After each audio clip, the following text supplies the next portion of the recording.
মুসলমান ভাইরা আমার, সাইয়্যিদানা আদম আলাইহিস সালাতু ওয়াস সালামকে আল্লাহ পাক রব্বুল আলামিন ওই দিনে বানিয়েছিলেন যে দিনটা ছিল মুহররমের 10 তারিখ।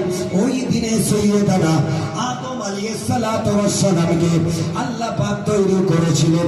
আর একবার জোরে বলুন সুবহানাল্লাহ। যত ঘটনা ঘটেছে বাবা, সমস্ত নবীদের উপরে যত পরীক্ষা আল্লাহ পাক নিয়েছিলেন, সমস্ত পরীক্ষা থেকে সমস্ত নবীরা পাস করলেন, উত্তীর্ণ হলেন। আদম আলাইহিস সালাতু ওয়াস সালামের যখন বিবাহ শাদী হলো, আদম নবী জান্নাতের মধ্যে আছেন। আদম নবীর মন খারাপ, একা একা জান্নাতের মধ্যে ঘুরে ঘুরে। আল্লাহ বলে, আদম একটা গাছের কাছে যাবে না, হাজির সাজারতা ফাতাকুনা মিনাজ জালিমিন। ওই গন্ধম গাছের ধারে কাছে যাবে না, ফল খাওয়া তো দূরের কথা, আদম নবী জান্নাতের মধ্যে ঘোরাঘুরি করে। আদম নবীর মনটা খারাপ। আল্লাহ বলে, জিবরিল আমিন, আদম যখন ঘুমিয়ে পড়বে ওর কাছে চলে যাবা, এমন ভাবে অপারেশন করবা আমার আদম যেন বুঝতে না পারে। জোরে বলুন সুবহানাল্লাহ। আদম নবীর বাম পাজরের একটা হাড় আনা হলো। আল্লাহর কাছে আনার পরে আল্লাহ বললেন কুন বি, আল্লাহ বললেন কুন ফায়াকুন। সঙ্গে সঙ্গে আম্মা জান হাওয়া আলাইহিস সালাম তৈরি হয়ে গেল। ওই দিনটাও ছিল মুহররমের 10 তারিখ। এগুলো খুশির সংবাদ না দুঃখের সংবাদ? কথা বলুন। এগুলো খুশির সংবাদ। আদম নবীর মনটা খারাপ। আল্লাহ বুঝে গেছে আদমের কি দরকার। আম্মা জান হাওয়াকে তৈরি করলে আদম নবীর বাচ্চা হতো জোড়া জোড়া। আপনারা জানেন কি এটা? প্রতিবারই একটা ছেলে একটা মেয়ে। বিয়ে শাদী কিভাবে হতো? আগের জোড়ার ছেলে, এই জোড়ার মেয়ে, এইভাবে বিয়ে শাদী হতো। আগেকার ওই টাইমে ভাই বোনই বিয়ে শাদী জায়েজ ছিল। কথা বুঝতে পারছেন? তো ইসলাম সম্পর্কে বিরূপ মন্তব্য করবেন না। একটা ছেলে হয়েছিল, জোড়া না বেজোড়, একজনই হয়েছিলেন। তার নাম হলো হযরতে শীস আলাইহিস সালাতু ওয়াস সালাম। উনিও একজন নবী ছিলেন। সেই তারিখটাও ছিল মুহররমের 10 তারিখ। একবার জোরে বলেন সুবহানাল্লাহ। মুহররমের 10 তারিখের ঘটনা যদি ছোট ছোট করে বলা যায় সারা রাত পারবো না। কিন্তু আমরা জানি ইমাম হুসাইন রাদিয়াল্লাহু তাআলা আনহু শহীদ হয়েছিলেন। ওই ঘটনা না বললে মুহররম সম্পর্কে যেন আলোচনায় হলো না। আজকের দিনে যদি কেউ রাস্তার ধারে বসে একটু পানি পান করায় মানুষের সওয়াবের স্বার্থে, আল্লাহ পাক অনেক সওয়াব দেবে। মুহররম মাসে দান, সাদাকা, খয়রাত অনেক অনেক সওয়াব। 10 তারিখে কালকে বাড়িতে ভালো বাজার করবে, বাচ্চাদের ভালো মন্দ খাওয়াবে, ড্রেস কিনে দেবে, ওটাও আপনার নামায় আমলে সওয়াব লেখা হবে। বলেন সুবহানাল্লাহ। কেন? মুহররমের 10 তারিখ একটা গুরুত্বপূর্ণ দিন। মুসলমান ভাইরা আমার, হযরত ইব্রাহিম আলাইহিস সালাতু ওয়াস সালাম আল্লাহ পাকের এমন একজন নবী ছিলেন। হযরত ইব্রাহিম, জাতির পিতা ইব্রাহিম আলাইহিস সালাতু ওয়াস সালাম, তিনি এমন পরিবারে জন্মগ্রহণ করেছিলেন, তার আব্বার নাম ছিল আজর। আমার ভাইরা, তৌরাতে এসেছে, তৌরাত এবং তৌরাতে জব্বুরে এসেছে আজর। এই আজর অনেক কিতাবে কোরআন শরীফে এসেছে তারিখ। আমার ভাইরা আমার, ইব্রাহিম আলাইহিস সালাতু ওয়াস সালামের সময় একজন পাপিষ্ঠ বাদশা ছিল, যার নাম হলো নমরুদ, যে নিজে খোদায় দাবি করেছিল আনা রব্বুকুম আলা, আমি হলাম তোমাদের বড় খোদা। সকলে জোরে বলেন নাউজুবিল্লাহ। এবার নমরুদ যখন সিংহাসনে এসে গেল, তার সামনে 400 চেয়ার রয়েছে। ওই 400 চেয়ারে অনেক নামি দামি হেভি ওয়েটের মানুষ, হায়ার এডুকেটেড, উচ্চ শিক্ষিত মানুষরা বসে রয়েছেন। গণক আছে, তারা হাত দেখার কাজ করে। জ্যোতিষী আছে, অনেক মানুষেরা বসে রয়েছেন। এবার যখন নমরুদ চলে এসেছে, আসার পরে দেখলেন সবাই মাথা নিচু করে বসে আছে। নমরুদ বলে দিলে, দেখেন আপনারা কেন টেনশনে আছেন? চিন্তা কিসের একটু বলুন। বলছে আসমানে একটা নতুন তারা উদিত হয়েছে। ওই তারাটা 3 দিনের মধ্যে কোনো মনে হয় কোনো মানুষের কোনো বেটা ছেলের ঔরস থেকে কোনো মহিলার সম্পর্কে চলে যাবে, এই জন্য আমরা টেনশনে আছি। আর ওই বাচ্চাটা ভূমিষ্ঠ হবে, আপনাকে ধ্বংস করার জন্য বাচ্চাটা পৃথিবীতে আসবে। ওই সময় নমরুদ বলেছিল যে আজকে থেকে 3 দিন স্বামী স্ত্রী এক জায়গায় যেন শয়ন না করে। কথা বুঝতে পারছে? ইব্রাহিম নবীকে যত নবী রাসূল এসেছেন আল্লাহ পাক ইব্রাহিম নবীর উপরে সবচাইতে বেশি পরীক্ষা নিয়েছেন। ইব্রাহিম আলাইহিস সালাতু ওয়াস সালাম তিনি কুড়াল দিয়ে কাঠ চালা করছেন, যেটা আমরা বাচ্চাদের খতনা দিই, যেটা সুন্নতে ইব্রাহিম। ইব্রাহিম আলাইহিস সালাতু ওয়াস সালামকে আল্লাহ পাক হুকুম দিলেন, যাও জিবরিল আমিন চলে যাও, ইব্রাহিমকে বলো লিঙ্গের অগ্রভাগের চামড়াটাকে ছেদন করতে হবে। ইব্রাহিম আলাইহিস সালাতু ওয়াস সালাম যখনই শুনলেন তখনই কি করলেন, কুড়াল দিয়ে নিজের লজ্জা স্থানের অগ্রভাগের চামড়াটা ছেদন করলেন। আপনি বাড়িতে যেয়ে করবেন, বলে আমি বাড়ি পর্যন্ত যদি যেতে না পারি, তার আগে যদি আমার মৃত্যু হয়ে যায়, আল্লাহর হুকুম আমি পালন করতে পারবো না। জোরে বলেন সুবহানাল্লাহ। কেমন নবী ছিলেন বাবা, কোন ঘরে তিনি জন্মগ্রহণ করলেন ইব্রাহিম নবী। এবার সব বলা হলো স্বামী স্ত্রী এক জায়গায় শয়ন করলে হবে না 3 দিন। জ্যোতিষীরা বলেছে ওই তারাটা 3 দিনের মধ্যেই মায়ের গর্ভে আসবে। স্বামী স্ত্রীর মিলন না হলে ওই বাচ্চায় আসবে না। এইটা করার পরেতে নমরুদের কুরসির সামনে, চেয়ারের সামনে দায়িত্ব ছিল ইব্রাহিম নবীর আব্বা জান আজরের। এক হাতে প্রদীপ আছে আর এক হাতে পাখা নিয়ে হাওয়া করছে। কথা বুঝতে পারছেন? আল্লাহর লীলা দেখেন, সত্যি বোঝা বড় মুশকিল। আল্লাহ পাক যেটা করেন, আমরা যেটা ভাবি, আল্লাহ তার চাইতে অনেক উত্তম পরিকল্পনাকারী। জোরে বলেন সুবহানাল্লাহ। মুসলমান ভাইরা আমার, ইব্রাহিম আলাইহিস সালাতু ওয়াস সালামের আব্বা জান আজর দাঁড়িয়ে রয়েছে। এমন সময় অন্যান্য দিন বাড়িতে যায় না, ইব্রাহিম নবীর আব্বা জান আজর দাঁড়িয়ে আছে। আমার ভাইরা আমার, এক হাতে প্রদীপ আর এক হাতে পাকা নিয়ে হাওয়া করেছে। রাত গভীর হয়ে গেল, সবার সাথে যারা রয়েছে সবাই ঘুমিয়ে পড়েছে। নমরুদও ঘুমিয়ে পড়েছে। নমরুদ বাদশা ঘুমিয়ে পড়ল। ইব্রাহিম নবীর স্ত্রী, আমার ইব্রাহিম নবীর আব্বা আম্মা জান আজরের স্ত্রী চলে এসেছে নমরুদের বাড়িতে। আসার পরে বলছে, স্বামী আপনার সাথে আমার একটু আপনার সাথে দরকার আছে। আমার ভাইরা ওই সময় আজর বলে দিল, দেখো দেখো এই জায়গায় কেন এসেছো? সবাই সিকিউরিটি স্বরূপ বসে আছে। বলে কিছুই হবে না, কিছুই হবে না। বলার পরেতে আল্লাহ পাক রব্বুল আলামিন আজরের আকৃতিতে একজন ফেরেশতা পাঠিয়ে দিয়ে এক হাতে প্রদীপ আর এক হাতে পাখাটা দিয়ে দিল। ইব্রাহিম নবীর আব্বা আজর চলে গেল একটু সাইডে। স্বামী স্ত্রী মিলন হয়ে গেল যে যার মতো। ইব্রাহিম নবীর আব্বা আজর বললেন, আমার স্ত্রী তুমি তাড়াতাড়ি করে বাড়িতে চলে যাও, দেখতে পেলে সর্বনাশ হয়ে যাবে। বাড়িতে চলে গেলেন।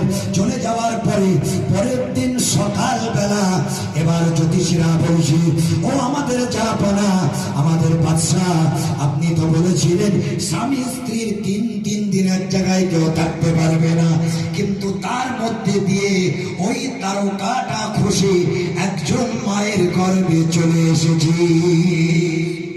জোরে বলেন সুবহানাল্লাহ। আমার ভাইরা, ওই দিনটাও ছিল মুহররমের 10 তারিখ। মুহররমের 10 তারিখের কথা আলোচনা করে শেষ করা যাবে না। ইব্রাহিম নবী যখন ভূমিষ্ঠ হলে, নমরুদ বলল, এটা কিভাবে সম্ভব?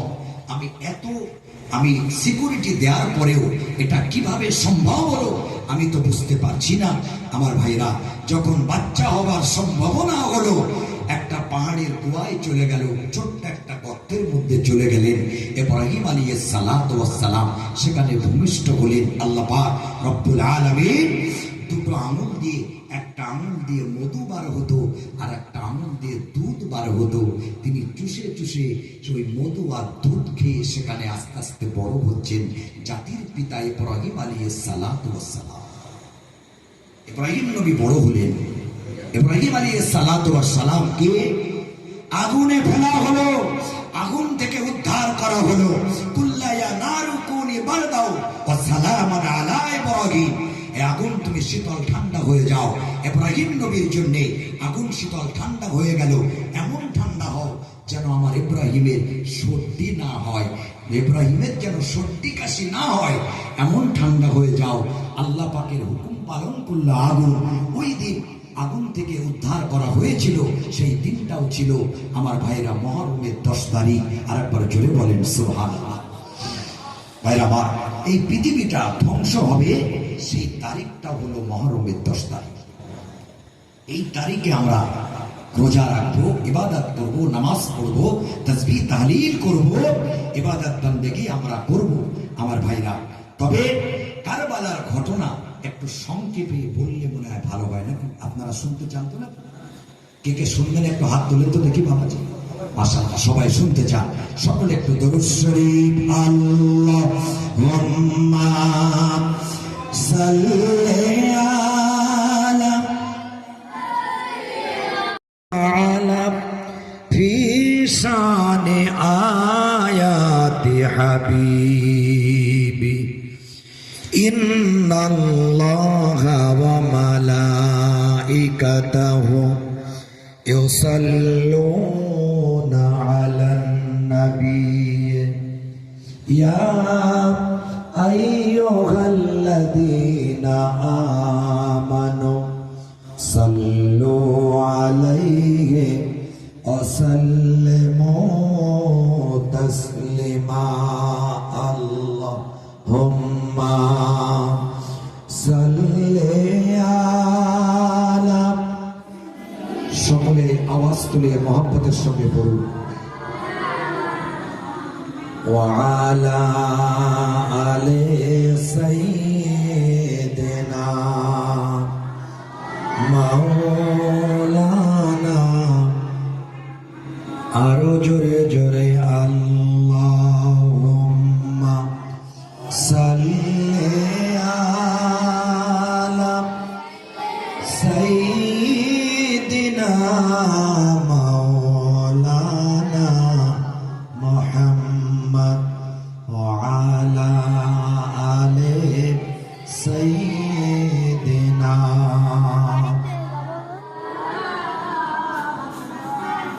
আমার নবী বিশ্ব নবী, আমার নবী সোনার ছবি, সমতুল্য তাহার নেই কোয়ার, তাহার মতন আকাশ ভ্রমণ করিনি কোন পয়গম্বর। আল্লাহুম্মা সাল্লি আলা সাইয়্যিদিনা মাওলানা মুহাম্মদ ওয়া আলা আলি সাইয়্যিদিনা মাওলানা। জিকির করেন লা ইলাহা ইল্লাল্লাহ, লা ইলাহা ইল্লাল্লাহ, লা ইলাহা ইল্লাল্লাহ মুহাম্মাদুর রাসূলুল্লাহ। সকলে বলুন আল্লাহু আল্লাহ, আল্লাহু আল্লাহ, আল্লাহু লা ইলাহা ইল্লাহু। নবী আমার জানের জান গো, নবী আমার জানের জান গো, পূর্ণিমারি চাঁদ রোজ হাসরে নবী ছাড়া, রোজ হাসরে নবী ছাড়া কে করিবেন পার। নবীজি আল্লাহ আল্লাহ আল্লাহু লা ইলাহা ইল্লাহু। আজকে মাহফিলে নির্বাচিত নির্ধারিত সভাপতি, আপনাদের গ্রামেরই যোগ্য সন্তান, এই মাদ্রাসার কমিটির ক্যাশিয়ার জনাব আলহাজ খয়রুল্লাহ মাস্টার সাহেব, মাদ্রাসার সম্পাদক ও এই মাদ্রাসার শিক্ষক মণ্ডলী, স্নেহের ছোট ছোট বাচ্চারা, পদ্মার আড়ালে পদ্মা নাসিনা আম্মা জানু বুবু জানেরা, আল্লাহ পাকের দরবারে অশেষ শুকরিয়া যে আল্লাহ পাক আমাদেরকে আরবি 12 মাসের যে প্রথম মাস, সেই মাসে একটা গুরুত্বপূর্ণ রাত্রিতে রওজা ঈদগাহ প্রাঙ্গণে একটা সফরেসানি মজলিসে আসার তৌফিক এনায়েত করেছেন। সর্বপ্রথমে শুকর আদায় করি সেই আল্লাহ তাআলার দরবারে। সকলে উচ্চ আওয়াজে প্রাণ খুলে একবার বলেন আলহামদুলিল্লাহ। ঠিক তারপরে যে নবীকে সৃষ্টি না করলে তাম বিশ্ব মখলুকত কিছুই সৃষ্টি হতো, যিনি বর্তমান মদিনাতুল মুনাওয়ারাতে সবুজ গম্বুজের নিচে অবস্থান করছেন, সেই নবী পাকের শানে লাখো কোটি দরুদ ও সালাম। সকলে বলেন সাল্লাল্লাহু আলাইহি ওয়াসাল্লাম। ইতগ্রে আপনারা মাদ্রাসা শিক্ষক মণ্ডলী আপনাদের কাছে অনেক গুরুত্বপূর্ণ আলোচনা রেখেছেন, আপনারা শুনেছেন। তার বাদবাদী মাস্টার মশাই কালামুল্লাহ শরীফ থেকে অসংখ্য আয়াতের মধ্য থেকে বেশ কয়েকটি আয়াত শরীফ আপনাদের কাছে তেলাওয়াত করেছে, আপনারা শুনেছেন। আমি এসেছি আপনাদের সম্মুখে, আল্লাহ পাক যদি রহম করেন, আপনাদের তরফ থেকে যদি আন্তরিকতাপূর্ণ দোয়া হয়, কিছু আলোচনা করব। আমা তৌফিক ইল্লা বিল্লাহ, আলাইহি তাওয়াক্কালতু ওয়া ইলাইহি উনীব। সর্বপ্রথমে আমি কালামুল্লাহ শরীফের অসংখ্য আয়াতের মধ্য থেকে আমি ছোট্ট একটা আয়াত কারিমা রেখেছি, সাথে সাথে বিশ্ব নবীর জবান মোবারক থেকে বর্ণিত, যেটাকে আরবিতে বলা হয় হাদিস শরীফ, বাংলায় বলা হয় নবী কথা। রাসূল পাক সাল্লাল্লাহু আলাইহি ওয়াসাল্লামের মুখসৃত বাণী, যেটাকে বলা হয় হাদিস শরীফ। এক টুকরা হাদিস আপনাদের কাছে আমি রেখেছি। আল্লাহ পাক যদি রহম করে, হাদিস কোরআনের সমন্বয়ে কিছু কথাবার্তা আলোচনা করব। আশেপাশে যারা রয়েছেন মেঘের বাণী করে বলছি, আপনারা চলে আসেন, বেশি রাত পর্যন্ত হবে না। আজকে যে এই মোতাবাররাত রাত, এই রাতের গুরুত্ব মহত্ব অনেক বেশি। আমরা অনেকে জানি, আবার অনেকে জানি না। আজকে আলোচনা করব, আমরা সকলে জানি। আমি শুধু একটুখানি আপনাদের ধরিয়ে দেব যে আজকে রাতের গুরুত্ব কতটা। এই রাতে আমাদের সফরেসানির মজলিস কেন আমরা আয়োজন করেছি, কি দরকার ছিল? চায়ের দোকানে বসে তো টাইম পাস করতে পারতাম, কিন্তু এখানে আমরা কেন এসেছি, আসার দরকার কি ছিল, সম্পর্কে আলোচনা আপনাদের কাছে আমি রাখবো। আমি সর্বপ্রথমে আয়াতে কারিমা রেখেছি। আল্লাহ পাক বললেন, ইন্নাল মুনাফিকিনা ফিদ দারকিল আসফালি মিনান নার। আল্লাহ বলছেন, নিশ্চয়ই মুনাফিকদের স্থান হলো জাহান্নামের অতল তলে, একেবারে গভীরে। মুনাফিক কারা? রাসূল পাক সাল্লাল্লাহু আলাইহি ওয়াসাল্লাম হাদিস শরীফে জানালেন। এই আয়াতের সমন্বয় হাদিস পাকে রাসূলুল্লাহ সাল্লাল্লাহু আলাইহি ওয়াসাল্লাম 1400 বছর আগে মধুর সোনার জবানে ঘোষণা করলেন, আয়াতুল মুনাফিকি সালাসুন। আরবিতে সালাসুন শব্দের অর্থ হলো তিন। ওয়াহিদ মানে এক, এইভাবে সালাসুন মানে হলো তিন, আরবা মানে হলো চার, খামসুন মানে হলো পাঁচ। হাজী সাহেব কত বছরে হজ করেছেন মাস্টার মশাই? জিজ্ঞাসা করুন। সৌদি মক্কা মদিনাতে আরবি শব্দগুলো কিভাবে ব্যবহার করে। তবে যারা বাঙালি মানুষ জানে না, বাংলায় অনেক দোকান আছে, বাজার কাট আপনি করতে পারবেন, সমস্যা নেই। আপনাদের দোয়াও, আমিও লকডাউনের আগের বছরে ছিলাম। আল্লাহ পাক যেন সকলকে মক্কা মদিনায় যাওয়ার তৌফিক এনায়েত করেন। সকলে বলুন আল্লাহুম্মা আমিন। ভাই আল্লাহুম্মা আমিন এই কথার অর্থ কি বলেন তো বাবাজি? একজন বলতে পারবেন? আল্লাহ কবুল করেন। তাহলে এই কথাটা জোরে বললে ভালো না খারাপ? কথা বলেন, একটু জোরে বলেন আল্লাহুম্মা আমিন, যাতে করে আমরা সকলে সেখানে পৌঁছাতে পারি।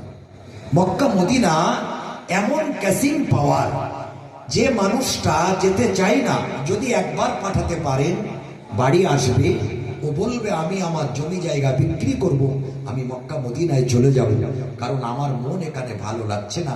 সোনার মদিনা তো সোনার মদিনা। তো আয়াতুল মুনাফিকি সালাসুন, ইযা হাদ্দাসা কাযাবা ওয়া ইযা ওয়া'আদা আখলাফা ওয়া ইযা তুমিনা খানা, আও কামা ক্বালা আলাইহিস সালাতু ওয়াস সালাম। মুনাফিকের তিনটে লক্ষণ রাসূল পাক সাল্লাল্লাহু আলাইহি ওয়াসাল্লাম হাদিস শরীফে তিনি বর্ণনা করেছেন। তিনটে লক্ষণ আমাদের মধ্যে আছে কিনা আমরা একটু মিলিয়ে নিলে বোঝা যাবে। আমি কাউকে মেনশন করে বলছি না, ডোন্ট মাইন্ড, কিছু মনে করবেন না। যদি এটা থেকে থাকে আমরা আস্তে আস্তে নিজের থেকে এটা আমরা পরিবর্তন করব। তা না হলে এই রাত্রে ইবাদত করবেন, 5 ওয়াক্ত নামাজ পড়বেন, আপনি তাসবিহ তাহলিল করবেন, তাহাজ্জুদের নামাজ পড়বেন, কপালের মাঝখানে দাগ হবে, মসজিদের প্রথম কাতারে যাবে, কিন্তু যদি মুনাফিক হয়ে যায় এই নামাজ কালাম কোনো কাজে আসবে না। কারণ আল্লাহ পাক জানালেন ইন্নাল মুনাফিকিনা ফি দারকিল আসফালি মিনান নার। কথা বুঝতে পারছেন? আমার অসুবিধা হচ্ছে না কেন? যাই বা হোক, আমি আলোচনা করব আজকের এই যে মাহে মুহররম মাস। মুহররম কথার অর্থ হলো নিষিদ্ধ। মুহররম কথার অর্থ আরবি যে 12টা মাস রয়েছে, 12 মাসের প্রথম মাস হলো মুহররম মাস। আরবি 12 মাসের নাম অনেকে আমরা জানি না, কিন্তু বাংলা ইংরেজি 12 মাসের নাম আমরা অনেকে জানি। মুহররম, সফর, রবিউল আউয়াল, রবিউল সানি, জামাদিউল আউয়াল, জামাদিউল সানি, রজব, শাবান, রমজান, শাওয়াল, জিলকওয়াদা, জিলহুজ্জা বা জিলকদ বা জিলহজ। আরবিতে ভাবে এসেছে। 12টা মাসের নাম আমাদের জানার দরকার আছে। এই ছোট ছোট বাচ্চাগুলো বসে আছে। গ্রামে একটা মাদ্রাসা আগে ছিল, সেই সময় আমি এখানে পড়াশোনা করতাম, অনেক বছর আগের কথা বলছি। মাদ্রাসা মাঝখানে ছিল না। আপনাদের সকলের অক্লান্ত পরিশ্রম প্রচেষ্টায় আজকে মাদ্রাসা দাঁড়িয়েছে, আলহামদুলিল্লাহ। বিল্ডিংটা দেখে আমার অন্তরটা ভরে গেছে। আপনারা সকলে সহযোগিতা করবেন, সকলে বলুন আল্লাহুম্মা আমিন। বলে ইনশাআল্লাহ করবো আমরা। এই মাদ্রাসা এটা হলো সাদকায়ে জারিয়া। আপনি মারা যাবেন, 3টে আমল ব্যতীত সব আমল বন্ধ হয়ে যাবে। রাসূল পাক সাল্লাল্লাহু আলাইহি ওয়াসাল্লাম হাদিস শরীফে জানালেন ইযা মাতাল ইনসানু ইনকাতা আনহু আমালুহু ইল্লা মিন সালাসাতিন, ইল্লা মিন সাদাকাতিন জারিয়া আও ইলমিন ইনতাফাউ বিহি আও ওয়ালাদিন সালেহ। রাসূল বললেন মানুষ মারা যাওয়ার পরে সব আমল বন্ধ হয়ে যাবে 3টা আমল ব্যতীত। তার মধ্যে একটা আমল হলো সাদাকায়ে জারিয়া। একটু সুবহানাল্লাহ বলবেন না? সাদাকায়ে জারিয়া কোনটা? জনগণের সুবিধার্থে আপনি যাতে হেল্প করবেন, সেটা সাদাকায়ে জারিয়া। কবরে শুয়ে থাকবেন, কিয়ামত পর্যন্ত আল্লাহ পাক ফারিস্তাদের দ্বারা হিসাব কষে কষে আপনার নামায় আমলে সওয়াব পাঠিয়ে আমার আল্লাহ পাক পাঠাবেন। আর একবারে জোরে বলুন সুবহানাল্লাহ। আজকে মুহররম মাস, এই মাসের গুরুত্ব মহত্ব অনেক বেশি। আরবি 12 মাসের মধ্যে 4টে মাসকে আল্লাহ পাক অনেক বেশি প্রাধান্য দিয়েছেন। তার মধ্যে মুহররম মাসটাকেও আল্লাহ পাক অনেক প্রাধান্য দিয়েছেন। কেন? এই মুহররম মাসের 10 তারিখ আগামীকাল ইসলামী শরিয়াত অনুযায়ী আমাদের রাত আগে আসে, দিন পরে আসে। কথা বুঝতে পারছেন? তো আজকে হলো মেন রাত, আগামীকাল হলো দিন। আজকে অনেকে আমরা রোজাই ছিলেন তো বাবা, রোজা আলহামদুলিল্লাহ। 2টো রোজা করবেন, একটা করবেন না কেউ। রাসূলুল্লাহ সাল্লাল্লাহু আলাইহি ওয়াসাল্লাম একটা রোজা রেখেছিলেন। পরের বছরে উনি বললেন আল্লাহ যদি আমাকে বাঁচিয়ে রাখেন, আগামী বছরে আমি 2টো করে রোজা করব। কেন? একটা রোজা করলে ইহুদিদের সমান, ইহুদিদের সমতুল্য ইহুদিরা একটা রোজা রাখে। বর্তমান আমরা যে দেখছি ইরানের সাথে ইসরায়েলের যুদ্ধ চলছে, আমরা দেখছি সেই দেশটা হলো ইহুদি সম্প্রদায়। এরা কিন্তু মুসলমানের ব্যাপকভাবে শত্রুতা করছে, প্রথম থেকেই করছে, যতদিন বেঁচে থাকবে এরা করবে। তাদের সামঞ্জস্য যাতে না হয়, এই জন্যে 2টো করে রোজা রাখতে হবে, হয় 9 বা 10, না হয় 10 বা 11। মুহররমের রোজা রাখলে আমার ভাইরা পূর্ববর্তী 1 বছর, আগের 1 বছর এবং আগামী বছরের 1 বছর আল্লাহ পাক গুনাহ খাতা মাফ করে দেন। একবার জোরে বলেন সুবহানাল্লাহ। আর 1 বছর রোজা রাখলে যে সওয়াব, 2টো রোজা রাখলে আল্লাহ পাক সেই সওয়াব নামায় আমলে লিখে দেবেন। জোরে বলেন সুবহানাল্লাহ। আমরা আগামী কালও রোজা থাকবো, বলেন ইনশাআল্লাহ। বাবা ইনশাআল্লাহ কথার অর্থ কি? আল্লাহ যদি চায় হয়তো অনেকে বলবেন ইনশাল্লাহ বলেছিলাম, আল্লাহ চাইনি হয়নি, এমন করবেন না। আল্লাহর সাথে চালাকি কেউ করবেন না বাবা। ইনশাল্লাহ বলবেন, মনে মনে নিয়ত করবেন। এই মহরম মাসের 10 তারিখে আমরা জানি ইমাম রাসূলুল্লাহর লাগতে জিগার হযরতে হুসাইন রাদিয়াল্লাহু তাআলা আনহু শাহাদাত বরণ করেছিলেন। 72 জনের একটা দল, হাদিস শরীফে ইখতিলাফ আছে, ইখতিলাফ নিয়ে আমি কথা বলছি না। 72 হোক 80 হোক যাই হোক, 72 জনের একটা দল কারবালা প্রান্তরে শহীদ হয়েছিলেন। ন্যায়ের পক্ষে লড়ার জন্য অন্যায়ের কাছে মাথা নত করবে না বলে আমরা জানি 10 তারিখে শুধু ওই ঘটনা হয়েছিল না, এটা আমাদের ভুল ধারণা। 10 তারিখে আমাদের দুঃখের থেকে আনন্দ করা সবচাইতে বেশি ভালো। কেন? শুধু একটা ওই প্যাথেটিক ব্যাপার, ওই ঘটনা ছাড়া আর যত ঘটনা সংঘটিত হয়েছে সব আনন্দের ঘটনা। আর একবার জোরে বলেন সুবহানাল্লাহ। এই জন্যে আমি বলবো যে সময় থাকলে অবশ্যই আমি আলোচনা করব। প্রথমে আমি মুনাফিক সম্পর্কে কেন বললাম? কারবালার ঘটনা সংঘটিত হয়েছিল একদল মুনাফিকের কারণে। মুনাফিকের কাজ কি বলতে পারবেন? একজনের কথা আর একজনের লাগানো। রাসূলুল্লাহ বলেছেন এই মুনাফিকের দেখলে বোঝা যাবে এরা কথা বললে মিথ্যা বলে। প্রথম নম্বর শর্ত, আয়াতুল মুনাফিকে সালাসুন ইজা হাদ্দাসা কাযাবা, কথা বললে মিথ্যা কথা বলে। দেখবেন একটা ঘটনা মিথ্যা কথা বললে লাগালে শুনতে খুব ভালো লাগে। ভাই ভুল বলছি না কেন? কথা বলে, কিন্তু সত্যি বলবেন তত ভালো লাগবে না। মিথ্যা জড়বেন ভালো লাগবে। আর একটা মিথ্যা কথা ঢেকতে আপনাকে প্রায় 40টা মিথ্যা কথা ব্যবহার করতে হবে। কথা বুঝতে পারছেন? মুনাফিকের লক্ষণ। এবার আপনি 5 ওয়াক্ত নামাজ পড়তে পারেন, দাড়ি আছে মুখে থাকতে পারে, টুপি আছে মাথায়, গায়ে বড় জুব্বা আছে, এই চরিত্র যদি আপনার মধ্যে থাকে, রাসূল পাক সাল্লাল্লাহু আলাইহি ওয়াসাল্লামের হাদিস অনুযায়ী আপনি মুনাফিকের খাতায় নাম আছে আপনার। এটাকে আপনার আগে পরিবর্তন করতে হবে। তারপর নামাজ কালাম পড়ুন, সাথে সাথে ইন্নাস সালাতা তানহা আনিল ফাহশাই ওয়াল মুনকার, নামাজ ফাহিশা কাজ থেকে দূরে সরিয়ে রাখে। নামাজ পড়ছি আমি খারাপ কাজ করছি, নামাজ পড়ছি জিনা করছি, নামাজ পড়ছি আমি মোবাইলে নোংরা ছবি দেখছি, তাহলে এই নামাজ কিন্তু নামাজ হচ্ছে না বাবাজি। নামাজ যদি পড়তাম একাগ্রে চিত্তে কায়ে মনোবাক্যে, আমার থেকে অটোমেটিক খারাপ কাজ দূরীভূত হয়ে যেত। কথা বুঝতে পারছেন? মুহররম মাসে 10 তারিখে এই পৃথিবীটাকে আল্লাহ পাক আমার আল্লাহ বানালেন, সেই তারিখটাও ছিল মুহররম মাসের 10 তারিখ। একবার জোরে বলেন সুবহানাল্লাহ। মুসলমান ভাইরা আমার, খেয়াল করে শুনুন, আমাদের সাইয়্যিদানা আদি পিতা হযরতে আদম আলাইহিস সালাতু ওয়াস সালাম, সাইয়্যিদানা আদম নবীকে আল্লাহ পাক রব্বুল আলামিন চিন্তা করলেন। আল্লাহ বললেন, ফেরেশতারা তোমরা চলে যাও, চলে যাও, জমিন থেকে মাটি নিয়ে আসো। আমি একজন প্রতিনিধি, রিপ্রেজেন্টেটিভ, একজন প্রতিনিধিকে আমি বানাবো। সাইয়্যিদানা আদম আলাইহিস সালাতু ওয়াস সালাম। আল্লাহ বললেন, ফেরেশতারা বললেন, ওগো আল্লাহ, আপনি কেন আবার প্রতিনিধি মানুষ বানাবেন? আল্লাহ বললেন, ক্বালা ইন্নী আ'লামু মা লা তা'লামুন, আমি যা জানি তোমরা তা জানো না। আমি আল্লাহ আমি ঠিক করেছি, আমি একজন মানুষকে বানাবো।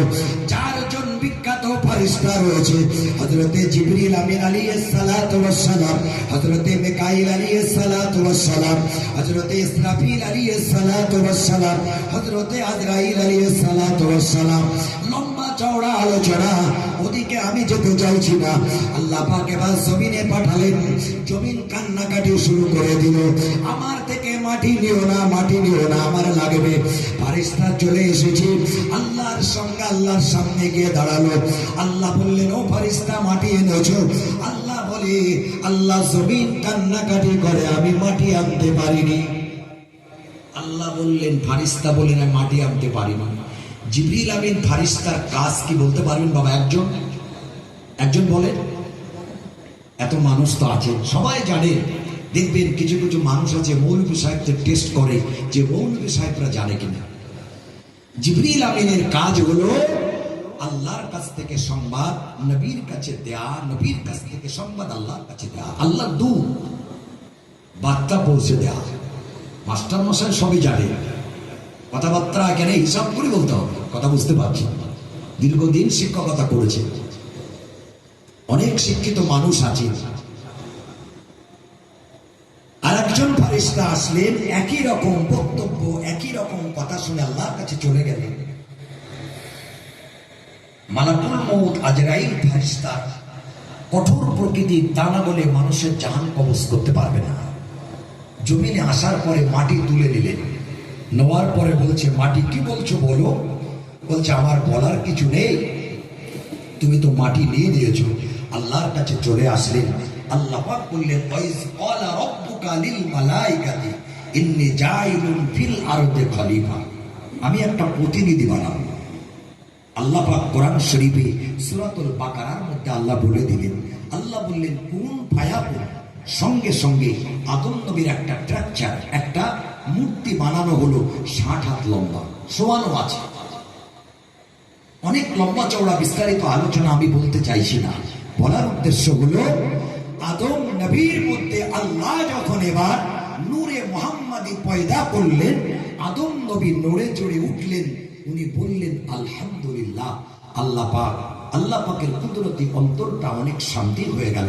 আল্লাহ বললেন, ফারিস্তারা দেখলে আমি কেন প্রতিনিধি বানালাম। আল্লাহ বললেন, ওয়াইজ ক্বালা রাব্বুকা লিল মালাইকাতি ইসজুদু লিআদামা ফাসাজাদু ইল্লা ইবলিস, সবাই আদমকে সিজদা করো, সবাই সিজদা করো। ফারিস্তারা সবাই সিজদা করলেন, কিন্তু একজন সিজদা করেনি, সে হলো ফাসাজাদু ইল্লা ইবলিস, ইবলিস ব্যতীত সবাই সিজদা করেছে। আল্লাহ বললেন, ইবলিস তুই সিজদা করলি না কেন? ইবলিস বলল, খলাকতানি মিন নারে ওয়া খলাকতাহু মিন তিন, আমি বললাম আগুনের তৈরি, আর আদম হলো মাটির তৈরি। আগুনের তৈরি মানুষ আর মাটির কাছে মাথা নত করবে না। আবা ওয়াস্তাকবারা ওয়া কানা মিনাল কাফির।